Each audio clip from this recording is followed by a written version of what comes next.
What's up, everybody? Welcome to the View from Jamestown podcast edition. This is episode 39. This is the April 2020 edition. We're sitting down remotely this morning with TCC President Rob Roach, VP of Sales and Marketing AJ Petrarca, Latin American Operations Manager Javier Fernandez, and VP of Sales and Marketing Cory Mullins, all the way down from Texas. Good morning, guys. Morning. Good morning, everybody. Morning. It was kind of a half-hearted Texas accent, but I'm sure Cory can do it a whole lot better than I can. If anyone's seen our recent coronavirus emails and videos, they've seen Cory's appearance and accent and the hat. Thank you for that. That was an excellent video. Hopefully everyone's watched that if you haven't already. We'll make sure the links are down below. But good morning. It's officially April.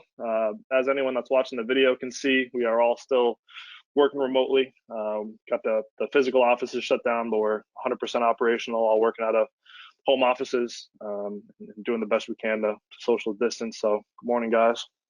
Yeah, was March like the longest month ever? It was like, I was looking at my calendar, like, is it March 61st or what? You know, it was like, it felt like it just went on and on and on. We couldn't get out of that month. It's nice to feel, It felt forever, yeah. I know. I think it's March 2021, really, right now. I think we've already skipped the whole year. And for the record, Benny, that cowboy video was not supposed to see the light of day. So just for the viewers out there, that was a spoof, and somehow it ended up getting on that dadgum clip. I don't believe him.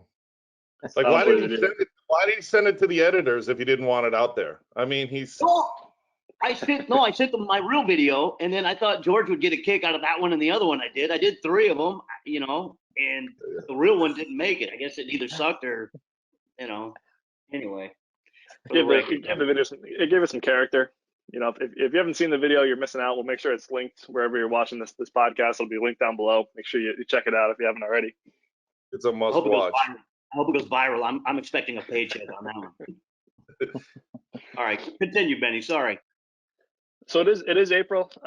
We are going on, I guess, somewhere between 6 and 10 weeks of the coronavirus concerns. You know, still doing our best to navigate everything and put info out the best we can. Obviously, lots of info out there, positive, negative, speculative, you know, you name it, the info's out there. So hopefully we can be a good resource here in this next 20 minutes, half hour with what we're seeing and, you know, some tangible, you know, facts and information and kind of our 2 cents on what's happening and, you know, what we're seeing in the, you know, in the chemical industry specifically, as well as, you know, kind of industry-wide, market-wide, and worldwide, you know, for that matter. Well, we'd be just finishing up AFPM right now, and actually a few of us will be down with the Voodoo crew fishing in the Gulf of Mexico this very day. So just that alone is a bummer, but no, it's been a life-changing event, this coronavirus, and I think it'll be a game changer from here on out. And we're seeing a lot of different things trickle into the chemical industry, and we're seeing how important the chemical industry is to, you know, fighting a virus like this. So thank God for all of us out there in the petrochemical industry. Let's keep making isopropyl alcohol and ethanol and hydrogen peroxide and the things that we need to combat this virus, you know, on the large scale.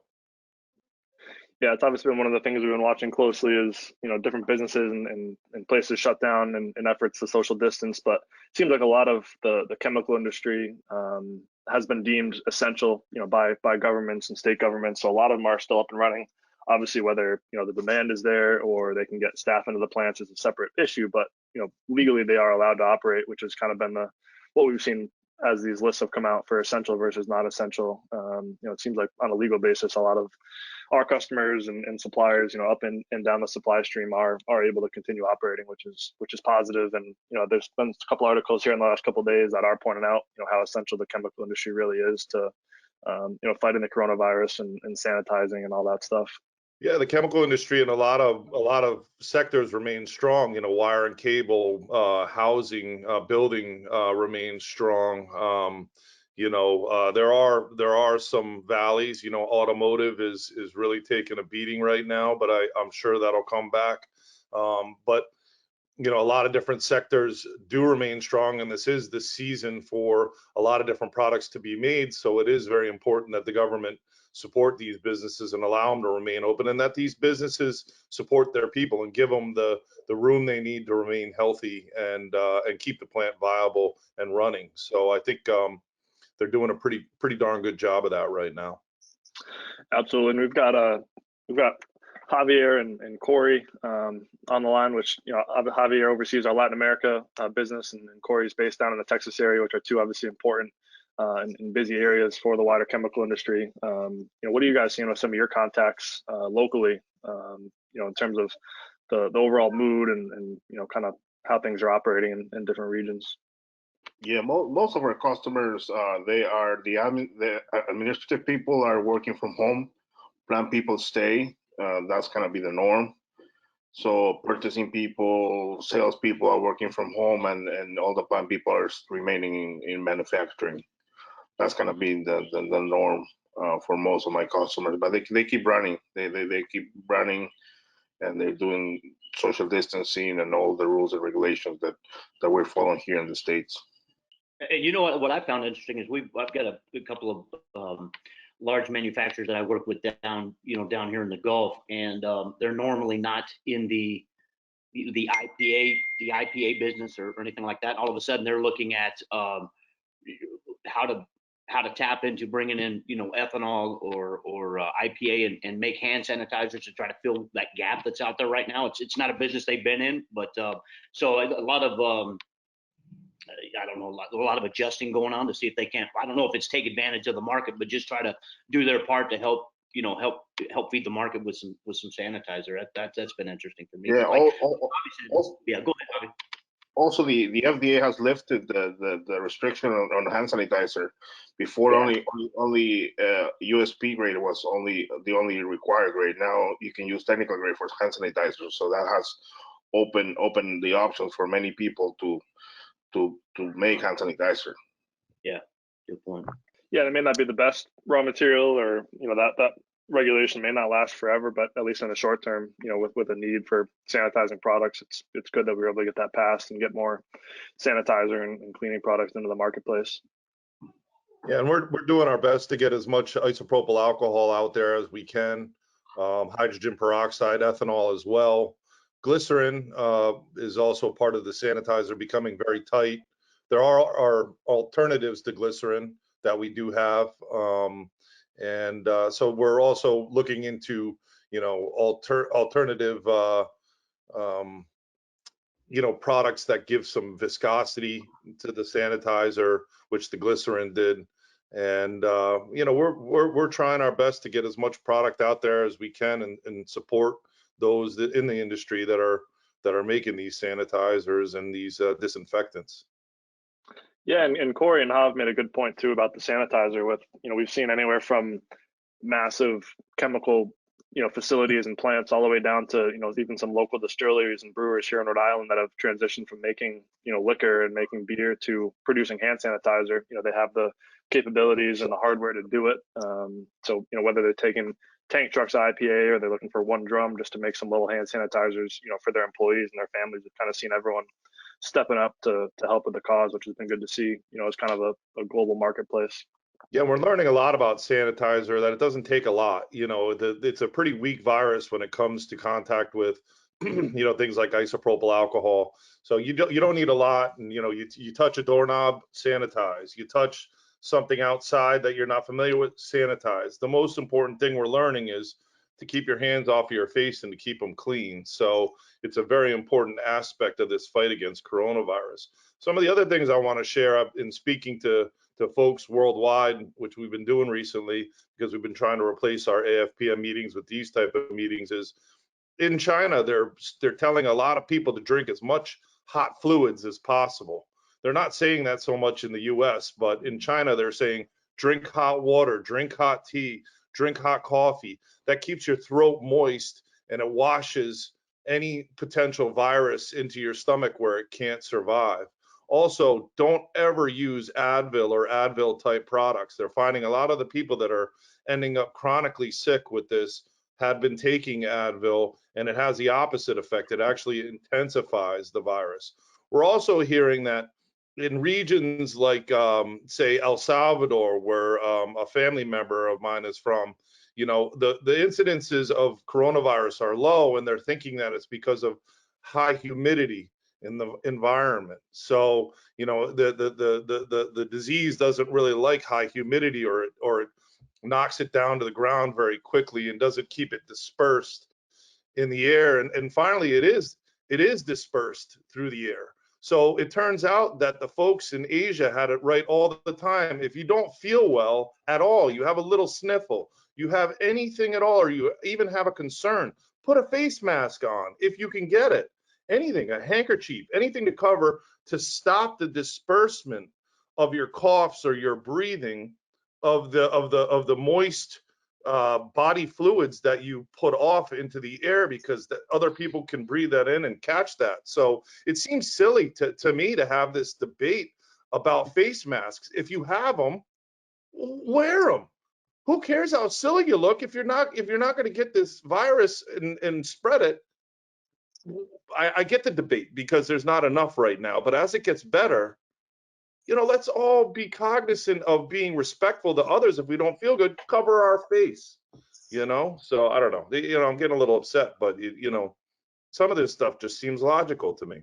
Yeah, I think at first some of those notes or regulations might have just been, like you said, because there just weren't enough. You know, they wanted to make sure hospitals and doctors' offices had them stocked up versus just, you know, the average person wearing them just for the sake of wearing them. But you know, as you said, as the availability gets better and we see different companies starting to make masks, you know, can't hurt.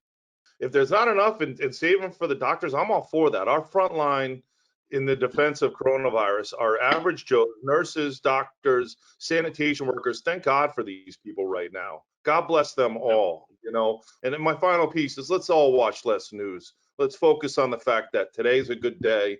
Today's a wonderful day. I'm healthy today. My family's healthy today. Let's focus on that, because we need to focus on mental health. We all need to be mentally healthy during this time so we can be on the front line to the best we can, protecting our families, protecting our friends, and doing the best we can during these really, really god-awful times. Yeah, absolutely. I did catch a good news article this morning. Robert Kraft is sending the New England Patriots jet over to China to pick up ventilators and masks, you know, for use in the U.S. So that's one positive news story from the Patriots nation. We need some after losing Brady. We're not losing Brady. We're not losing Brady. He's just doing like all New Englanders. He's going to Florida to retire. Snowbird. Yeah, there was I think the headline of the article is like, you know, they're replacing Tom Brady's duffel bags with, you know, N95 masks. It's a little bit different cargo this time. That's great. It's really wonderful to hear people kicking in and helping. Yeah, and that's a good point. They're having a lot of really positive stories, you know, whether it's a local business making, you know, 15 masks, or, you know, something like that, where they go to China and pick up hundreds of thousands of masks. You know, definitely a lot of positive stories that come out of it that may get a little undershadowed by some of the bigger stuff going on. But, you know, there's definitely those positive news articles to focus on. Well, they're also in Rhode Island. There's an emergency patent to take CPAPs, you know, which people use for sleep apnea, and they're turning these CPAPs into ventilators. So, you know, there is hope out there, guys. Absolutely. And on a logistics note too, one of the things we've started to see is obviously we deal with a lot of bulk chemicals and bulk orders of products. So containers and ISO containers and things like that are getting, you know, stuck in different regions, and it's creating a worldwide issue, because even though containers might be backed up in China, they're still backed up in China, which affects us getting material, you know, in and out of places like Europe or India or different regions. So I think that's gonna play a role here in the next, could be months, you know, while we're focused on trying to get these backlogs of containers and ISOs, you know, shipped out of wherever they're getting backed up, so we can have, you know, supply in other regions, even if places like Europe haven't been as affected as strongly as, you know, Asia and China and things like that. It's still causing a backlog, which, you know, could create an issue for months here. You guys mind if I hop on my soapbox for one more minute? Please do. Okay. Well, I just want to say that I just want to say that TCC wouldn't be where we are today without the logistics company, and that's the logistics, LOGISTIX company. They're an outside resource for us, a 3PL. They do everything from clear our cargoes to move our ISO containers. They manage our rail cars. They manage our trucking, liquid bulk, dry bulk. They got us through the electronic logging device change. They got us through the shortage in drivers. They're now getting us through this pandemic. They have enabled TCC to keep our customer service level static, meaning we haven't had to hire a single new customer service people despite the growth in this company. The logistics company has been an amazing asset for us, and I can't say how we could not be where we are today without them. They are pros in the logistics industry. They do an amazing job. They have the relationships to get us trucks when we need them. They're competitive on their rates. I mean, I could go on and on and on, but I just, you brought up a great point, Ben. There's tremendous problems in freight right now, especially dry cargo.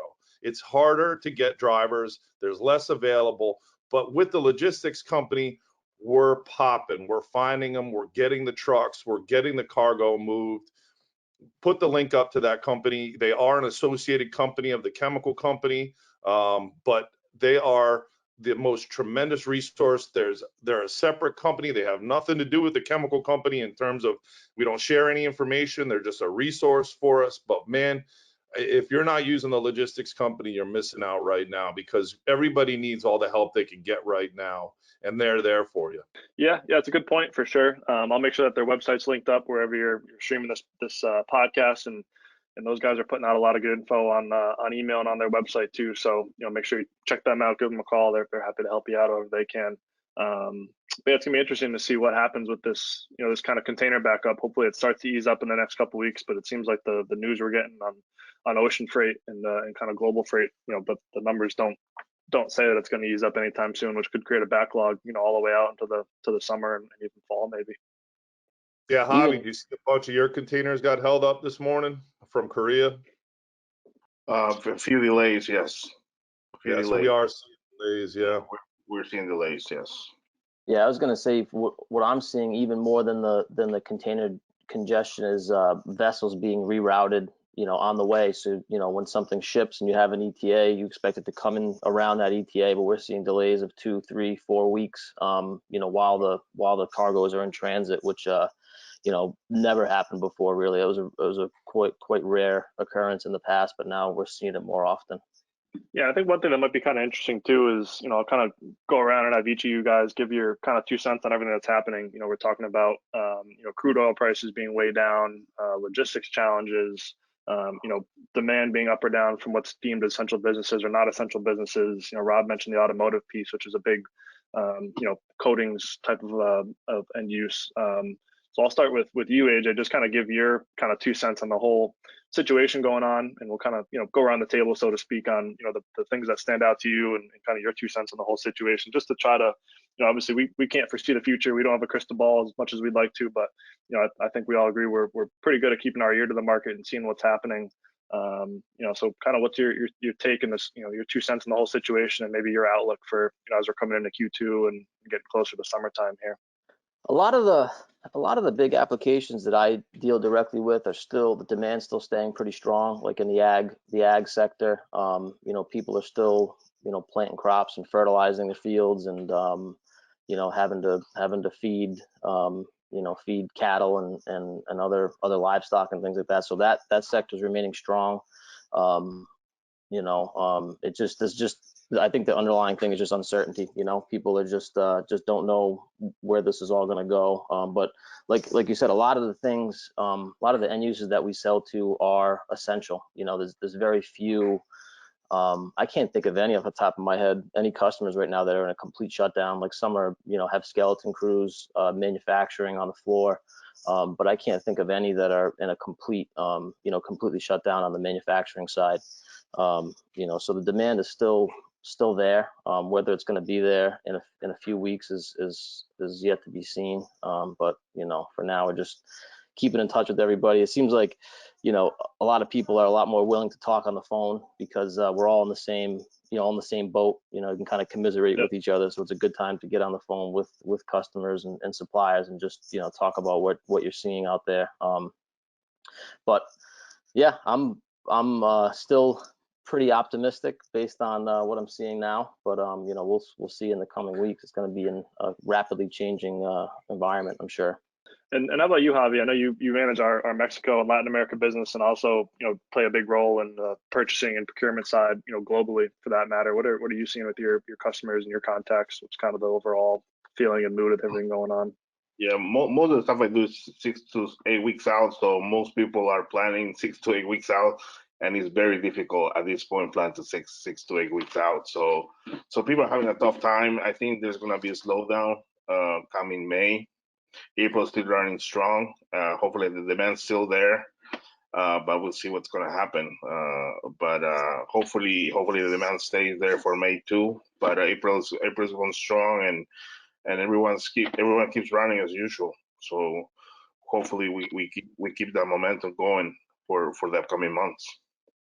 Yeah, and even that standard import lead time, there's stuff we do out of Europe that's 5 or 6 weeks like clockwork, and now they're saying it could be 9, 10, 11, 12 weeks by the time they can get material to the port, get an ISO, whatever the situation might be. So even that could be extended, which again, with the whole uncertainty piece, nobody knows. What I'm telling customers is just give it a couple 2-3 weeks more to your usual lead time, and just buy a little bit more, because it's just that just in time logistics is not that doesn't fly anymore. That's history. Yeah. So I just tell them to plan more, buy a little bit more, have stock inventory, and plan better. Especially when we're doing with the longer lead times. Yeah. Yeah, and Cory, you sit in Texas and oversee our OXO business, methanol, butanol, 2EH. What's your overall feeling with everything going on and in your discussions with customers and suppliers? Yeah, I'm watching the transactions daily. We get some good intel from some folks behind the scenes in the markets, specifically to methanol. I would say it's probably not as good. Well, I don't know. I shouldn't say that. If you're a buyer of methanol right now, it's probably good news because the prices are coming off. To me, I'm trying to get my head wrapped around which derivatives in the methanol industry are essential. What we're seeing on methanol right now that concerns me, MTBE, with crude oil coming off, the values on the energy value that methanol would normally have in the energy sector is not there. People aren't driving. People aren't doing do it yourself type projects. So you don't see a lot of I think the construction normally is starting to come out of its lull. A lot of that housing industry, and although right now it's okay, I wonder if this thing lasts for any extended period of time. That demand for formaldehyde, acetic acid, that there's no demand for acetic acid in Asia Pacific right now, so that's backing up some of that. But yeah, I mean, so it's a concern, right? I see Q2 being pretty tough on methanol. I'm trying to think right now. We've got the prices on methanol in the U.S. spot market has dropped 30 cents per gallon since the beginning of March. We saw that. Forgive me for that beeping if you can hear it. I don't know how to silence that thing, but You're just too popular of a guy, Cory. I am. Yeah, it's these POs rolling in. Everybody's wanting. They're submitting questions that they want me to answer live. But yeah, I mean, Europe settled down. They're in the mid 80s now on a contract basis. The U.S. is still north of $1, so we're still the highest on the of all the regions. China is at, I think, 12-year lows right now at 48 to 50-ish or something. But yeah, it'll be interesting. The other concern I have is at the levels we're seeing. I'm hearing rumors that a lot of units across the globe, not including the U.S., are nearing cash cost levels. So as these numbers start down, it'll be interesting to see what kind of rationalization happens. Iran, it can't go anywhere with their material right now. It seems like there's sanctions from the U.S. India is shut down for 21 days, so they don't have that outlet. So it's going to be a backlog of inventory, and I think there's going to continue to be downward pressure on the market. So again, hate to say that, it does seem doom and gloom, but it is what it is, and this just depends on how long this thing lasts. It's hard to tell, really, like everybody else has said, forecasting what's going to happen here. It's just so hard to tell. But yeah, definitely downward pressure. I would imagine that the U.S. at 106, Europe in the mid 80s. we would probably see over the course of the 2 months, assuming this stays kind of where we're at now with what's going on, I would see the U.S. kind of slowly working their price down to be in parity with Europe or near parity. And again, China's going to drive some of that too. So downward from, for Q2, just depends on how much and all that good stuff. And I think one maybe positive piece of that too is obviously availability and the supply chains are okay. I mean, pricing's coming down, but there's no shortage of material. So, from a plant perspective and a supply chain perspective, at least there is material available to fill the plants. It could be the exact opposite where plants go out or, something happens and all of a sudden there's no material available. That's, almost the worst case scenario. And Rob, maybe you want to summarize that all up. I know a bunch of different topics and pieces, but, kind of your overall 2 cents and outlook for the next couple months here. Well, I think toilet paper is doing pretty good. That it is. And I think liquor sales is pretty good around where you all live. So those are definitely up. I mean, in my house, paper towels, I've killed a forest so far. I mean, I have killed a whole forest of using paper towels because, we don't go out to eat and we're being conscious of keeping our hands clean and everything. So, paper products are doing real good. Medical is obviously doing very good right now for all the polymer producers out there supporting the medical. Thank God for all them. And, generally in March, we saw an uptick in demand. I think people were doing as Javier alluded to in increasing their inventories, just a little protection in there, and maybe that'll slow. But I think we're really at the bottom here, Ben. I think when you hit the bottom, the good news is that the only way is up from here. And we're going to have a tough couple weeks here coming up with a lot of deaths, but I am very, very optimistic and hopeful that the social distancing and the fact that we're all holing up in our homes will slow the progress of this virus. And I believe that we'll have some growth in our now local community. So right now your family or whoever, your girlfriend is your community, and we'll be able to expand that community as we go into summer and have limited freedom. And I think that will give us the ability to get back to work and to also get back to buying things, retail, cars, things like that. So I'm hopeful that this is the bottom, and it's only up from here. I would like to say that the federal government did do a good thing with the stimulus. There's the payroll protection plan, which helps businesses like ours to continue to keep people employed. There is effort by the federal government to get ventilators and to get protective equipment out there. They're doing the best they can. Governors and local people are doing the best they can. Robert Kraft, individuals, wealthy individuals are giving money. I mean, we are a world of smart people. And somebody said we're flying a plane and we're building it as we fly. Well, I'm really proud to say this human race is really bright, and we're going to come up with ways that we can live this new reality and be comfortable and go back to living the way we were. I see about a year from now when we'll have full freedom back. We'll have we'll have a shot that we can get that will prevent us from getting coronavirus, and I'm hopeful. And I can't wait to spend time with all of you and all my friends. I really have missed the time in New Orleans and the time that I get to travel and the interpersonal time that I get to spend with everybody. I mean, just last night I was watching TV and it was obviously old footage, and a bunch of high school seniors had gone to a middle school and they were doing high five. As all the kids entered school, they were high fiving. I'm going, oh God, but there was no coronavirus then, and I can't wait to get back to that time. I really can't wait to get back to that time. And one last thing that I thought was kind of funny was in Rhode Island they made medical marijuana what do you call it? When it has to stay open, it's a essential business. It's an essential business. It went from illegal to essential very quickly. I mean, like, this is unbelievable. It was like, I'll arrest you if you have a dime bag, to it's essential in a pandemic. I mean, come on. Yeah, there's been a bunch of those memes where it's like if you were in a coma and you woke up 4 years ago and someone told you what's happening in 2020, be like, yeah, there's no way, and then here we are. Right. Yeah, we're all home smoking doobies, watching Tiger King. People telling us not to go outside. This is crazy, man. This is crazy.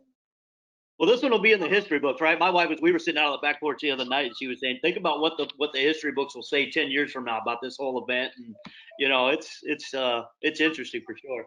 Not trying to make light of it, but it is crazy times. This is scary. The anxiety levels, as I said, mental health is important.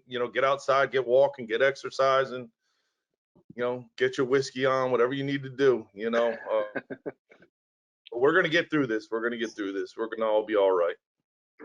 Good summers from everyone. Appreciate the info. Hopefully it was some informative info and maybe a little bit of a positive or more of an informational spin on things versus just kind of doom and gloom, which I think the news has kind of been portraying a little bit. But hopefully some useful info. And by all means, if there's anything you want us to elaborate on or have a conversation on, give us a call, send us an email. You know how to reach us. We're happy to project what we're seeing with everybody.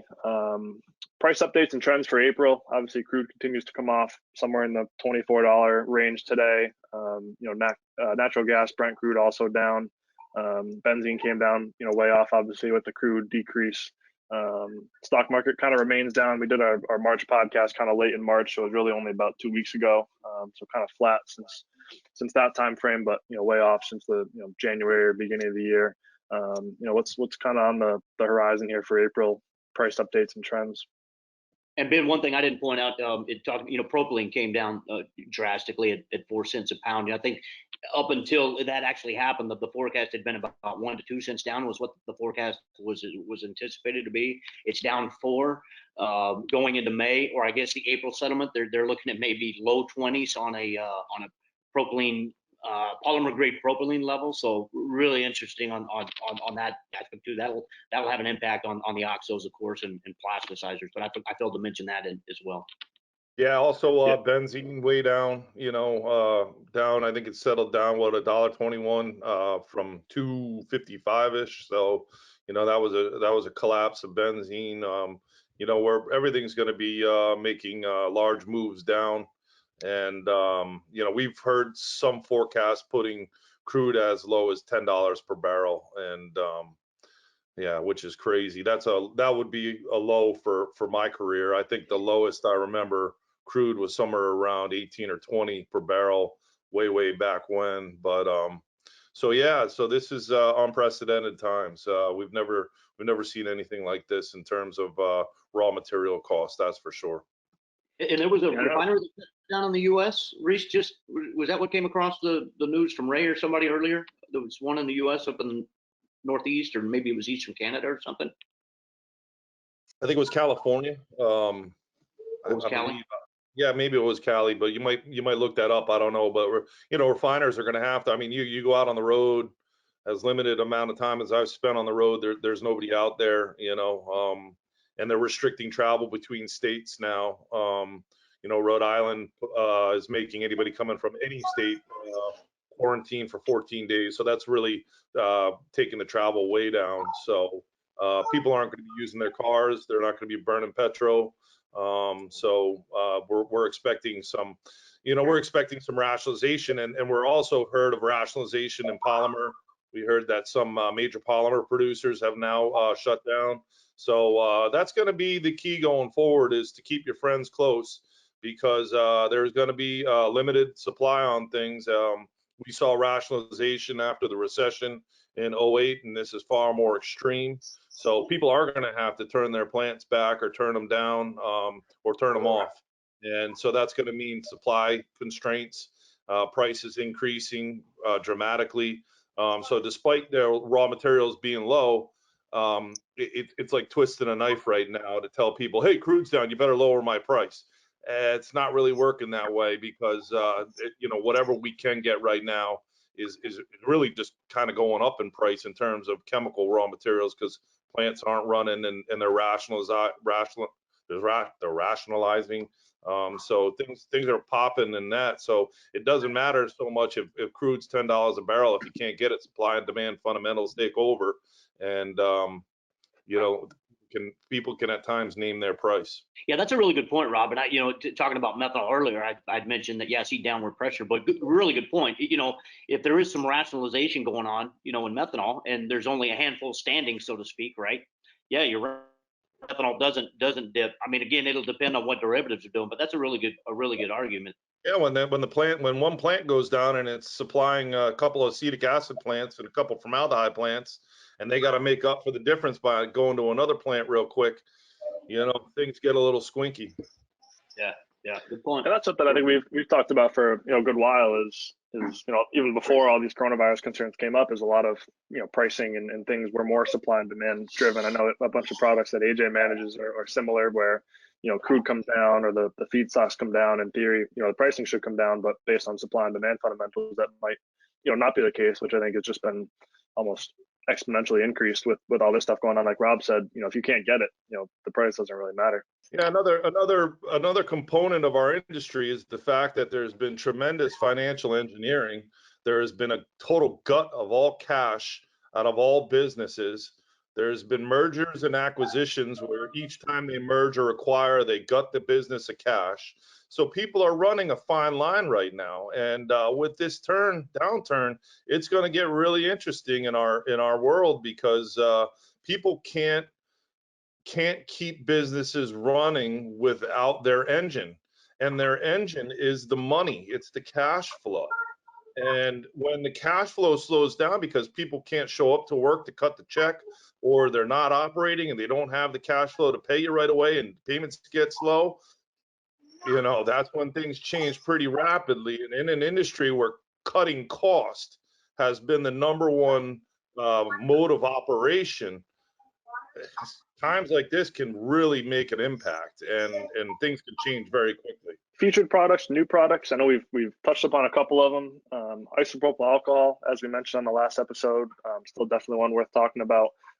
Based on the sanitizer and companies that are producing these products. But I know there's a couple others that I'll let Javi and Cory and Rob and AJ go over that we're able to talk to customers about here in April and May as these coronavirus concerns continue.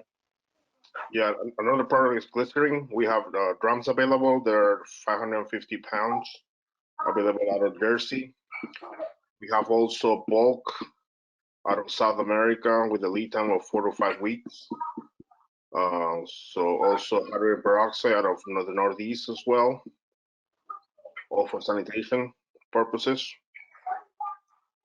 It's a high purity hydrogen peroxide. Is used with isopropyl alcohol and with glycerin to make hand sanitizer. What I learned that was interesting about hand sanitizer was that the glycerin, so when you put the alcohol on your hands, the alcohol tends to dry your skin out, but the glycerin actually keeps your skin moisturized. So it's actually an additive in a lot of personal care items for that purpose, and that's its role in the hand sanitizer as well. So I thought that was a interesting tidbit. How about aloe vera? I think that also can be used for the same purpose. Because we have gotten inquiries for aloe vera as well. It's funny you say that, because I got hand sanitizer here, and it's actually sanitizer with aloe, and that's what it's water, fragrance, and then glycerin is the number 3, and isopropyl alcohol is the number 4 ingredient. So I went to the liquor store last night. As soon as you walk in, they had a huge display. Oh yeah. So yeah, huge display, all big handle-sized bottles of Everclear, and each bottle came with a recipe to make your own hand sanitizer from the 190 proof, ethanol that is Everclear. So that was kind of a funny thing there. Crazy. Yeah, I think there's some liability with that, but they're doing it. A shot for me. A shot. Over the hands. Well, and I guess the spray sanitizer stuff doesn't use that glycerin, or probably I guess that glycerin is also for that, just to give you that viscosity, I guess, to gel it up. But I was talking to somebody yesterday that's making the sanitizer for the spray bottles, and it's more of a liquid than it is what we normally see with the hand stuff. I don't know if that's what you have there, Ben, or. Yeah, I mean, this is definitely more of a gel. Yeah. But obviously we see like the spray sanitizers that are more, a little less viscosity. That's the stuff that we bought some, Cory, and that was the WHO formula, the World Health Organization formula, and that was 75% isopropyl alcohol. And then I don't know exactly what percentage of hydrogen peroxide. I think it's pretty small, and water, and that is very powerful, but also flammable. So you have to keep in mind that 75% isopropyl alcohol sanitizer, you know, you can use it to light the fire out in your yard, you know, if you want to, because it's super flammable. I wouldn't recommend that, but you know, you got to be careful when you're storing that high of a concentration of IPA. I've learned more about hand sanitizer in the last week than I've ever cared to know, to be honest. That's a good point. But yeah, you know, a bunch of products that have had some serious interest here in the last couple weeks, and I think we'll continue to have interest for the months coming.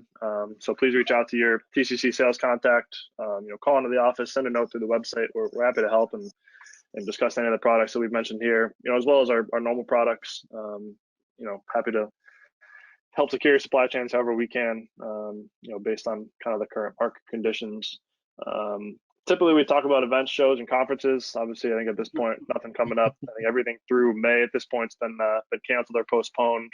We're starting to see some notifications for June and July shows, which, you know, unfortunately, we're not at the AFPM and the coating show this week and last week. But it seems like we may not be at shows here for, you know, a couple more months at the least. You had said they completely canceled the coating show, Ben? They did. Yep. They announced this, I think, this morning that they officially canceled the coating show. So it's just going to be the next biannual edition, which I think is April 2022. So that coating show, they threw on the idea of getting it rescheduled. I think what people are going to come into is, you know, there's already shows slated and booked for, you know, September or August or an October timeframe. So moving a show at the coating show is, you know, a big ordeal. You know, some of these shows that are just held in a hotel ballroom may be able to push it out a couple months, but, you know, something like the coating show, or we have the NP next year, which is another very large scale show. I got to assume it's pretty impossible to try to reschedule something like that on such short notice. But we'll keep an eye on it and keep reporting on it, and, you know, hopefully some of these shows come back to normal. Give away some of those giveaways, like Robb's got his TCC mug there. Got some giveaways on hold, so, you know, looking forward to giving some of those away hopefully soon. Yeah, I saw those nice TSA locks, security supply locks that we were going to give out. Those look pretty nice. Yep, got one right here. On the camera. Yeah, maybe we can use those once we can start traveling again. Yeah.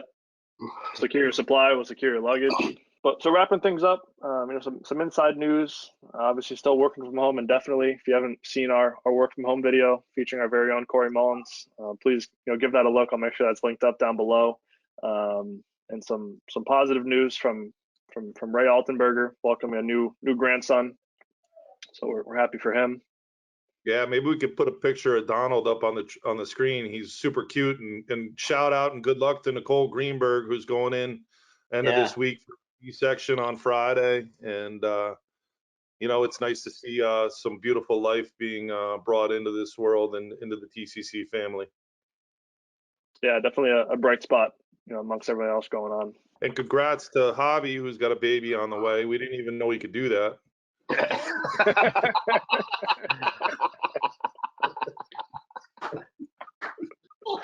When's the baby due, Jav? August. Beginning of August. Oh, boys too. There's something in the water. We're just, this whole organization is just generating male somehow. Are you having a boy, Javi? Well, yeah. Oh, no way! I didn't know that. Hold the Fernandez. Boy. Unbelievable. I just can't believe it. That's great. Yeah, my cousin up in New Hampshire just had a boy. He had a baby. He went on paternity leave. He took his vacation for 2 or 3 weeks. He went back to the office for like 4 days, and then all this stuff started happening. So he's basically got extended paternity leave, which is, you know, maybe another bright spot here too. He's home with the new baby for who knows how long at this point. But yeah, wrapping things up. Anything else to mention or touch upon as we wrap up this episode? Hopefully some good information. Obviously, if there's anything else for us to expand on or any questions, you know, reach out anytime. We're happy to help. You know, if nothing else, we'll catch you on the May episode. Try to get some more episodes here soon. You know, nice using the remote platform, whether we're on Rhode Island or, you know, we got Cory here in Texas joining us too. Nice to have a new face on the episode this month. And, you know, hopefully we can do it more soon. But we will catch you on the May episode. If not, please reach out if we can help, and we look forward to talking to you guys next time. You guys. Bye, everybody.